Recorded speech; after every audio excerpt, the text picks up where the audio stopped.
WhatsApp guys welcome to our YouTube channel and a new video.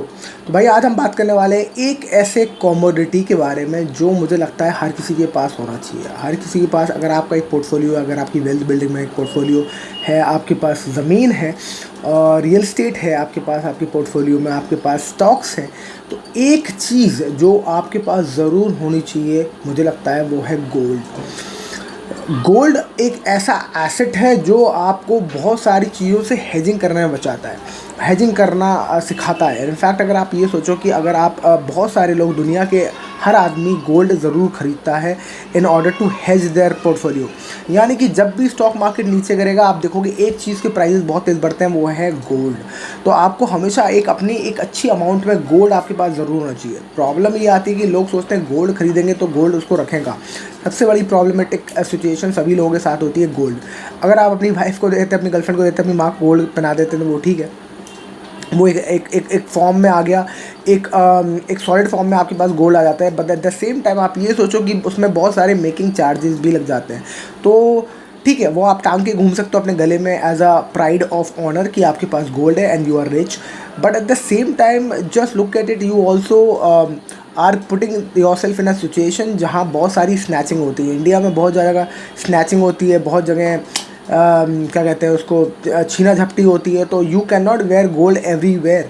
In fact जब मेरी mom आती है दिल्ली में और मुझे लगता है कि यार वो गोल्ड पहन के घूमती है, तो मुझे बड़ा वो लगता है कि प्रॉब्लम ये नहीं है कि आप कोई आएगा आपका और गोल्ड छीन के भाग जाएगा। प्रॉब्लम ये है कि जब कोई ये छीनता है ना आपसे गोल्ड, एकदम से लेके भागता है, आप एक ट्रॉमा में आ जाते हो और वो ट्रॉमा से निकलना बहुत मुश्किल है। वो सिचुएशन जिसमें आप आ गए हो एकदम से और आपको वो ट्रॉमा बहुत टाइम तक रहता है कि how can somebody snatch a gold chain from my neck. तो वो बहुत ज़्यादा होता है। इनफैक्ट वुमेन के साथ तो गोल्ड का लगाव और ज़्यादा होता है, तो वो गोल्ड को बहुत ज़्यादा अपना मानते हैं और अगर वो छिन जाता है तो उनको बहुत ज़्यादा सदमा लग जाता है। तो मेरी मॉम के साथ एक बार स्नैचिंग हुई थी, तो मेरे पापा तो उसको बड़ा लाइटली लिया था, पर मेरी मॉम को बहुत ज़्यादा वो रहा कि यार ऐसे कैसे हो गया, स्नैचिंग हो गई, मेरे चेंज किसने छीन ली गले से। और मैन को as compare to women gold इतना ज़्यादा लगाव नहीं होता क्योंकि they are not wearing it, और वैसे भी एसेसरीज़ का बहुत ज़्यादा शौक नहीं होता मैन को। But you should always have gold in your portfolio जब भी आप खरीद रहे हो। अब प्रॉब्लम ये है कि अगर आप गोल्ड इन सब चीज़ों से बचना चाहते हो, अगर आपको ये नहीं लगता कि यार गोल्ड कहाँ रखेंगे, एक सबसे बड़ी प्रॉब्लम सेफ्टी नहीं होता है। दूसरा बात ये है कि कहीं रखोगे तो चोरी चकारी का डर तो हमेशा रहेगा। तीसरी बात इंपॉर्टेंट ये है कि भाई जो गोल्ड में मेकिंग चार्जेस हैं वो बहुत लग जाते हैं। यानी कि अगर आपने गोल्ड किसी ज्वेलरी के फॉर्मेट में ख़रीदा हुआ है तो वो गोल्ड जब भी आप वापस करोगे तो उसमें मेकिंग चार्जेस कटेंगे, तो आपका जो प्राइस होगा वो और कम हो जाएगा गोल्ड का। तो इस तरीके से प्रॉब्लम ये है सारा गोल्ड और कमोडिटीज़ के साथ कि उसको रखना और उसको इनकैश करना थोड़ा डिफ़िकल्ट हो जाता है बाद में। तो आप एक काम कर सकते हो जो ये बहुत ही इंटरेस्टिंग तरीका है, which is to buy gold digitally. तो इसके लिए आप दो काम कर सकते हो, या तो आप सॉवरेन गोल्ड बॉन्ड्स खरीद सकते हो जो आपको गोल्ड का रिटर्न दे देते हैं, या फिर दूसरी चीज़ आप खरीद सकते हो इस गोल्ड के ETFs। ये गोल्ड के जो ETFs हैं आप स्टॉक मार्केट से एग्जैक्टली खरीद सकते हो, जैसे कि आप स्टॉक खरीद रहे हो और आपको मिलता प्राइस का गोल्ड ही है। मैं एक ETF की स्ट्रैटेजी गोल्ड और सिल्वर में हमेशा करता हूँ, which is I buy gold. जैसी गोल्ड थोड़ा गिरता है और उसके बाद मैं उसको होल्ड करता हूँ, जब 2-3% का रिटर्न आता है उसमें उस गोल्ड की ETF में निकल जाता हूँ। तो this is what ETF strategy. अगर आपने नहीं देखा तो मेरी मार्टिंगेल स्ट्रैटेजी का एक वीडियो होगा, उसमें आप ज़रूर देख लेना, विच आई ऑलवेज प्ले और गोल्ड और सिल्वर में। और कमाल की बात, गोल्ड और सिल्वर में ये स्ट्रैटेजी इतनी बढ़िया काम करती है बिकॉज ऑफ द रीज़न कि इसमें गोल्ड में गिरावट बहुत ज़्यादा नहीं आती और गोल्ड में आपको बहुत बार मौका मिलता है खरीदने का, बेचने का। तो आप ट्रेडिंग का बहुत फ़ायदा उठा सकते हो गोल्ड में। एक तो देखो गोल्ड की इतने ETFs है ना, हर कंपनी का एक अलग ETF है, तो अब आपको ये देखना है कि कौन सा गोल्ड का ETF ज़्यादा गिरा है। 2-3% कोई गोल्ड का ETF गिर जाए, उसको आपने उठा लिया। अब जैसे वो भाग जाए 2-3%, आपने 2-3% प्रॉफिट करके निकल गए। आपको ये देखना है कि आपको जो चार्जेस हैं, आपके ब्रोकरेज चार्जेस, वो सारे मिला के आपको ठीक ठाक प्रॉफिट हो रहा है कि नहीं आ रहा है। थोड़ा थोड़ा प्रॉफिट ही लेना है, पर आप इससे सेफली आप अपनी ट्रेडिंग जर्नी कर सकते हैं।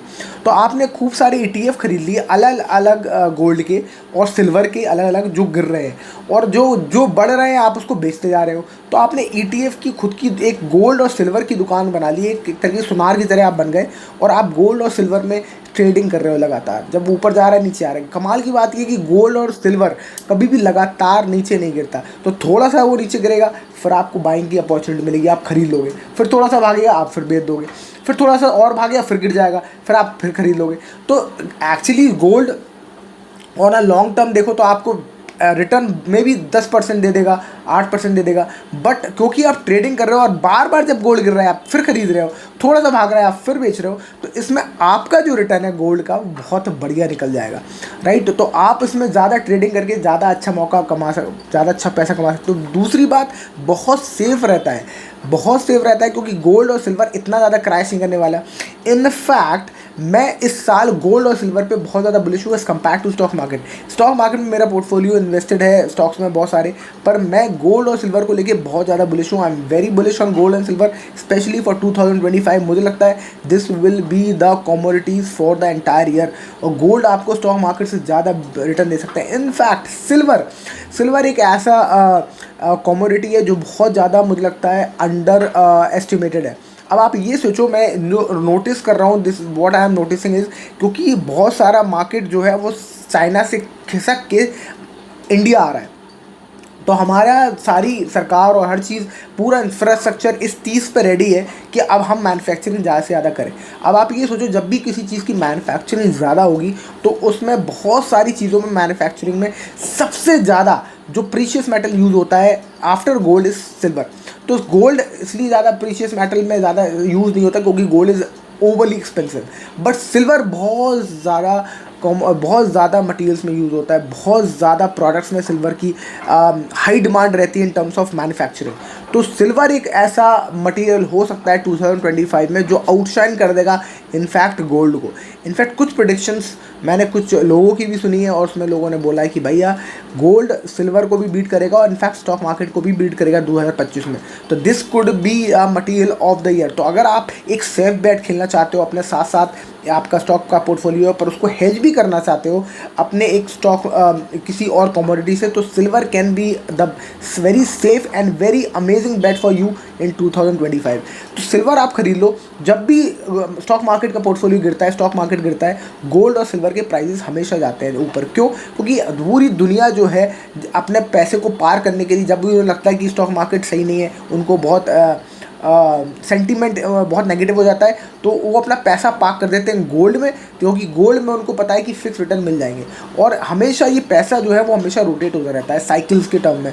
जब स्टॉक मार्केट बेकार होता है तो गोल्ड की तरफ चले जाते हैं, फिर गोल्ड में पैसा बढ़ता है। जब गोल्ड भाग जाता है, बहुत ज़्यादा लोग गोल्ड बेच के फिर स्टॉक मार्केट में चले जाते हैं, क्योंकि अब जब गोल्ड बहुत तेज़ भागा है तो उनको रिटर्न मिल गया उधर, तो अपना रिटर्न को इनकैश करते हैं। और स्टॉक मार्केट बहुत गिरा होता है तो स्टॉक बहुत सस्ते मिल रहे होते हैं तो स्टॉक्स को खरीदते हैं, फिर स्टॉक्स भागते हैं तो स्टॉक्स में प्रॉफिट बुक करते हैं, और फिर गोल्ड उस टाइम पर जब स्टॉक भागते हैं तो गोल्ड और सिल्वर के प्राइसेस कम होते हैं या उसी टाइम में स्टेगनेंट रहते हैं, तो फिर वो गोल्ड में जाते हैं। तो जिस तरीके से लोग पूरी दुनिया के लोग हैं, बड़े बड़े इन्वेस्टर हैं, ये अपनी वेल्थ को रोटेट करते रहते हैं। तो आई होप इस वीडियो से आपको ये समझ में आया हो कि कैसे आप भी अगर एक छोटा सा पोर्टफोलियो में अपने गोल्ड और सिल्वर ज़रूर रखोगे तो आप इस जो साइकिल्स हैं उसका बहुत ही ज़्यादा फ़ायदा उठा सकोगे। इनफैक्ट अगर आप ट्रेडिंग करना चाहते हो तो गोल्ड और silver can be a very interesting community, जहाँ आप फ्रिक्वेंटली खरीद सकते हो, फ्रिक्वेंटली बेच सकते हो, और डिफरेंट ETFs का अगर आप यूज़ करोगे तो आपको बहुत ज़्यादा मौका मिलेगा, क्योंकि एक ETF गोल्ड का आपको 2% 3% रिटर्न दे रहा होगा जिसमें से आप निकलोगे, एक गिर रहा होगा जिसमें आप दोबारा खरीद कर रहोगे। तो आप लगातार खरीद बेच गोल्ड और सिल्वर में करते रहोगे।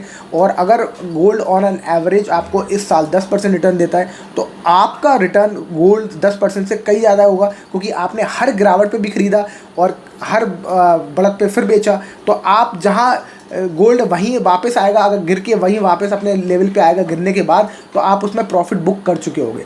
तो इस तरीके से अगर आप ट्रेडिंग करें ETFs में गोल्ड के और सिल्वर में, तो आप बहुत ही सही सा अपना पोर्टफोलियो को मैनेज कर सकते हो और अच्छा खासा ठीक ठाक सा रिटर्न आप बना सकते हो। तो आई होप आपको इस वीडियो में समझ में आया कि आपको गोल्ड और सिल्वर अपने वेल्थ में ज़रूर एक्यूमुलेट करना चाहिए इन फॉर्म ऑफ ETF। अगर आपको वो नहीं लगता, आप ट्रेडिंग नहीं करना चाहते, तो आप रेगुलर गोल्ड भी खरीद सकते हो अपनी फैमिली के लिए, अपनी वाइफ के लिए, which can also help you in terms of your जब कुछ चीज़ें, हर चीज़ पैसिमिस्टिक हो जाए तो gold will always be optimistic. याद रखिए, गोल्ड और silver will always be precious metals because it is very definite in quantity.